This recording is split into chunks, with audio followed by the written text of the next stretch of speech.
Viral online ang isang insidente ng road rage sa Pasay City.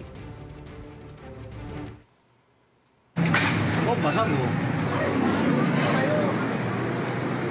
Bakit yung binasag? Ay! Bakit yung binasag? Nabasag ang salamin na pintuan ng papaserong bus ng GEL Transport. Patas sa tawid ng baseball bat ng babaeng sakay ng SUV na nakagitgitan umano ng bus.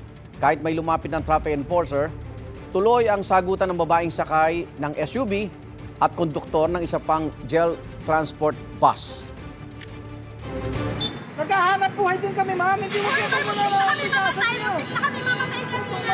Wala kayong karapatan basagin yung hindi ho amin yan. Yan ay sa amo namin. Hindi nga sa inyo, kaya wala po kayo mag-drive.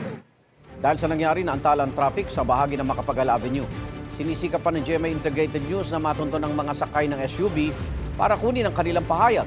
Ayon naman sa pamunuan ng GEL Transport, nakipag-ugnayan na sa kanila ang kabilang panig para makipag-areglo.